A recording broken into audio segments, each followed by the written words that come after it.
নমস্কার প্রিয় কৃষক ভাইয়েরা, আপনারা দেখছেন আপনাদের প্রিয় কৃষি বিষয়ক YouTube channel agriculture helper Bengali. প্রিয় কৃষক ভাইয়েরা, আজ আমরা এই ভিডিওতে আলোচনা করব এই যে এপ্রিল মে মাসে আমরা কোন কোন সবজি চাষ করলে আমরা আগামীতে লাভবান হতে পারবো সেই বিষয়টা নিয়ে এই ভিডিওতে আলোচনা করব। এবং যে সকল সবজির কথা আমি এখানে আলোচনা করব, আমরা কেন বলছি যে আগামীতে আমরা একটা ভালো প্রফিট সেখান থেকে পাবো, বা এই যে আগামীতে এই সকল সবজির দাম হওয়ার যে সম্ভাবনাটা কেন আমরা বলছি যে হতে পারে। দেখুন, দাম যে হবেই এটা কিন্তু নির্দিষ্ট নয়, আর কেউ বলতেও পারবে না, কারণ কখন বাজার কীরকম হবে এটা কিন্তু সঠিকভাবে কেউ অ্যানালাইসিস করে বলার মতো আমার মনে হয় না ক্ষমতা কারোর আছে। তো যাই হোক, আমরা কিছু কিছু বিষয়ের উপরে গেস করে বা কিছু কিছু আমাদের পারিপার্শ্বিক পরিস্থিতিগুলো দেখে আমরা কিন্তু একটা ধারণা তৈরি করতে পারি যে না, এই সবজিটা বা এই ফসলটার দাম আগামীতে হতে পারে। তো সেই বিষয়গুলো নিয়ে আমরা আলোচনা করব যে আমরা কোন কোন বিষয়গুলোর উপরে এখানে জোর দিচ্ছি, যে বিষয়গুলো দেখে আমরা বলতে পারবো যে না, এই সবজিটা আগামীতে আমাদের দাম হতে পারে। তো প্রথমত বলি, এই যে আপনার এপ্রিল মে মাস, আজ এপ্রিলের শেষের দিকে 21 তারিখ হয়ে গেল।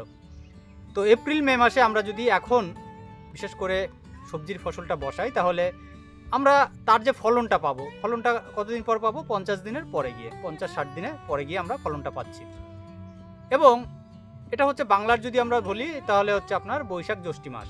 তো বৈশাখ জ্যৈষ্ঠী মাসে আমরা যদি আমাদের চারা বা আমাদের বীজটা বসাই, তাহলে আমরা সেটা মোটামুটি আষাঢ় শ্রাবণের আপনার যদি বৈশাখ মাসে, যেহেতু বৈশাখ মাসে, তাহলে বৈশাখ জ্যৈষ্ঠী আষাঢ় মাসের শেষ বা শ্রাবণ মাসের প্রথম থেকে আমরা কিন্তু ফসলটা পাচ্ছি বা ফলনটা পাচ্ছি।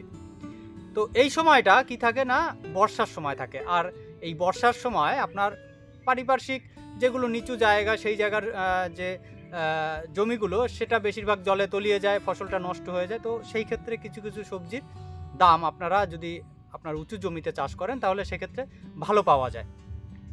2 নম্বর যে পরিস্থিতিটা আমরা দেখে একটা আইডিয়া করতে পারি, সেটা হচ্ছে এই যে প্রচণ্ড তাপ এবছর, মানে এই বেশ কয়েকদিন ধরে যে পরিমাণে তাপ হচ্ছে বা রোদ্রের যে হিট, গরম হচ্ছে, তো সেইখানে দাঁড়িয়ে ফসলকে টিকিয়ে রাখা একটা কিন্তু বিরাট বড় চ্যালেঞ্জ। আর তার পাশাপাশি আপনার বিভিন্ন ধরনের শোষক পোকা, আপনার সাদামাছি, অ্যাফিডস, থ্রিপস, এর আক্রমণ কিন্তু তুলনামূলকভাবে এবছর অনেকটাই বেশি মনে হচ্ছে। তো সেই ক্ষেত্রে মানে কি বলবো, বেশিরভাগ কৃষক ভাই কিন্তু এর যে পরিচর্যা বা এর যত্ন, সেটা কিন্তু সঠিকভাবে আমার মনে হয় না নিতে পারবেন। তো সেই ক্ষেত্রে আমাদের সবজি ফসলের দাম আমার মনে হয় যে আগামীতে বাড়বে। তো সেক্ষেত্রে আমরা চলুন কোন কোন ফসলগুলো বা কোন কোন সবজিগুলো আমরা চাষ করতে পারি। তো সবার প্রথমে যে সবজির কথা বলবো সেটা হচ্ছে আপনার ভেন্ডি। দেখুন, এই সময় যদি আমরা ভেন্ডিটা বসাই আমাদের জমিতে, তাহলে আপনার মোটামুটি 50 দিনের পরের থেকে আপনি ফলনটা পাবেন। কিন্তু এই সময় এই যে প্রচণ্ড গরম, আর আপনার যদি সাদামাছি, থ্রিপস, বিশেষ করে শোষক পোকার আক্রমণের হাত থেকে আপনি আপনার ভেন্ডি গাছটাকে রক্ষা করতে পারেন, তাহলে কিন্তু আপনি একটা ভালো প্রফিট কিন্তু পাবেন। 2 নম্বরে যেটা বলবো সেটা হচ্ছে উচ্ছে বা করলা। এই উচ্ছে বা করলা, এটা কিন্তু এই গরমের সময়, বিশেষ করে এই এপ্রিল মে মাসে একটা ভালো ফলন বা আমরা ভালো ফসল বলতে পারি, যেটি কিন্তু আমাদের লাভবান করতে পারে, বা আমরা যার মাধ্যম দিয়ে কিন্তু আমরা ভালো টাকা ইনকাম করতে পারি। এর পাশাপাশি শসা। দেখুন, এই সময় কিন্তু শসা চাষ করলেও কিন্তু আমরা একটা ভালো লাভবান হতে পারি, আমরা শসা চাষ করতে পারি। আর বিশেষ করে আমরা যেগুলো মাচার ফসল, আমরা চেষ্টা করব মালচিং, বা আমরা মালচিং, আপনার পলিথিনের মালচিং হতে পারে, বা আমরা বিচুলির ছাউনি বা কচুরিপানা, এইগুলো ব্যবহার করে মালচিং যদি দিয়ে আমরা চাষ করি, তাহলে সেক্ষেত্রে জলের যে সাশ্রয় বা জল আপনার জমিতে দেওয়ার যে ব্যাপারটা থাকবে, সেটা অনেকটা কম লাগবে এবং এতে গাছটা সুস্থ থাকবে। আর বিশেষ করে এই সময় আপনাকে জলসেচ ব্যবস্থা এবং আপনার কীট দমন, বিশেষ করে শোষক পোকার যে আক্রমণ, সেই কীট দমন ব্যবস্থাকে যদি আপনি সঠিকভাবে রাখতে পারেন, তাহলে কিন্তু আপনি আপনার ফলনটা ভালো পাবেন এবং আলটিমেট শেষে গিয়ে কিন্তু আপনি একটা ভালো দামে সেটাকে বিক্রি করতে পারবেন বা লাভবান হতে পারবেন। এরপরে যে ফসলটা নিয়ে কথা বলবো বা যে সবজিটা নিয়ে কথা বলবো সেটা হচ্ছে আপনার বটবটি। বটবটি চাষ করলেও কিন্তু আপনার মোটামুটি ভালো লাভবান হওয়া যাবে খুব কম সময়ের মধ্যে। এটা কিন্তু একটা ভালো ফসল, আর কন্টিনিউ এটা কিন্তু বাজারজাত করা যায়, যার ফলে এটা কিন্তু একটা মানে কম সময়ের মধ্যে স্বল্প মেয়াদের মধ্যে কিন্তু একটা ভালো লাভবান ফসল হতে পারে। আবার আপনি যদি শাকের মধ্যে যান, আপনার ধনে পাতা চাষ করে কিন্তু আপনি এই গরমের সময়, বিশেষ করে এই গরমের সময় টিকিয়ে রাখাটা খুব কষ্ট। যাদের জলসেচ ব্যবস্থাটা আপনি ঠিকঠাক মতো দিতে পারবেন, আপনার সেচ ব্যবস্থার যে আপনার স্যালোটা জমির যদি খুব কাছে থাকে, তাহলে আপনি ধনে পাতাটা অনায়াসে চাষ করতে পারেন। আপনার জলসেচটা খুব ঘন ঘন দিতে হয়, এবং এই ধনে পাতা এই গরমের সময় বিশেষ করে অল্প সময়ের 35-40 দিনের ফসল, এটা কিন্তু খুব লাভবান হওয়া যায়, ভালো দাম পাওয়া যায়। এর পাশাপাশি আপনার ঝিঙে কিন্তু এই গরমের সময় একটা ভালো ফসল। আপনারা যদি কেউ ঝিঙে চাষ করেন এই এপ্রিল মে মাসে ঝিঙে বসান জমিতে, তাহলে মোটামুটি আপনার 50-60 দিনের পরের থেকে ঝিঙেটা তোলা যায়। তো সেক্ষেত্রে আপনার কিন্তু এই বর্ষার যে শুরুর দিকে একটা ভালো দাম পাওয়া যায়। এর পাশাপাশি চাল কুমড়া চাষ করলেও কিন্তু আপনার ভালো একটা লাভবান হওয়া যায় এখান থেকে, কারণ এটা কিন্তু একটা ভালো ফলন বলা যেতে পারে। আর ঝিঙে, চাল কুমড়া এই ফসলের ক্ষেত্রে আমি যেটা বলবো সেটা হচ্ছে আপনার জলসেচ ব্যবস্থা আপনার ভালো রাখতে হবে। তার পাশাপাশি আপনার পাউডারি মিল্ডিউ এবং ডাউনি মিল্ডিউর আক্রমণটা খুব ব্যাপক পরিমাণে দেখা যায়। তো এই দুটোকে কন্ট্রোল করার চেষ্টা করতে হবে, বা কন্ট্রোল করে রাখার যে ব্যবস্থা সেটা করতে হবে। এর পাশাপাশি যেটা আপনার আমরা হুল পোকা বলে থাকি, অনেকে আবার ফুড ফ্লাই বলে থাকি। তো এই ফল ছিদ্রকারী পোকা যেটা, একে কিন্তু দমন করার ব্যবস্থা করতে হবে। আপনাকে ফিরোমন ট্যাপ ব্যবহার করতে হবে, বা আপনারা বাজারে এখন যেমন আলিকা সেটা ব্যবহার করতে পারেন। সেটা ব্যবহার করে কিন্তু এই ফল মাছির আক্রমণের হাত থেকে আপনার ফসলকে রক্ষা করতে পারবেন। বিশেষ করে চাল কুমড়া, ঝিঙা এর ফসলে কিন্তু খুব ব্যাপক পরিমাণে এর আক্রমণটা হয়ে থাকে।